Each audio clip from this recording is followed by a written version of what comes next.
তোমরা ভাবছো আমি আবার এই টবের থেকে মাটি কেন উপর করে দিলাম? আরে না না, দেখো এই টবটা কি প্রথমে একটা ভালো মতো হোল করে নিয়েছি, তারপরে অ্যালোভেরা গাছগুলো দেখছি অনেকদিন জলে থাকার ফলে কিন্তু গোড়াগুলো পচে গেছে।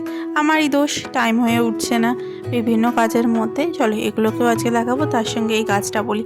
এই গাছটা আমি একটা ঘুরতে গিয়ে সেখান থেকে ভেঙে এনেছিলাম, বুঝতেও পারিনি এত সুন্দর রুট বেরিয়ে যাবে। একটা জলে রেখেছিলাম, একটা মাটিতে পুঁতে রেখেছিলাম, আর জলের থেকে বের করা লাগালাম। নেক্সট কোনো একটা দিন তোমাদের মাটিতে যেটা আমি গ্রো ব্যাগে লাগিয়ে রেখেছি সেটাও কিন্তু খুব সুন্দর লেগে গেছে, সেটাও তোমাদেরকে শেয়ার করব। তো এরপর দেখো আমি কিন্তু খুব সুন্দরভাবে এই গাছটা কিন্তু লাগিয়ে নিয়েছি টবের মধ্যে। এরপর একটুখানি চাকিয়ে নিয়েছি যাতে সমানভাবে সব জায়গায় গাছটা চলে যায়।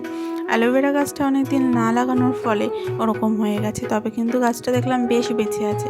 পাতাগুলো একটু কাটিং করে দিলাম, যেগুলো বার্ন হয়ে গেছে। দেখো এই গাছগুলো কিন্তু আমি এখানে লাগিয়ে দিয়েছি, একটু জল দিয়ে দিলাম, আশা করি বেঁচে যাবে। তো গাছটা লাগানো ফাইনালি হয়ে গেছে। ভিডিওটা ভালো লাগলে অবশ্যই সাবস্ক্রাইব করো, গাছটার নাম জানা থাকলে জানিয়ে দিও।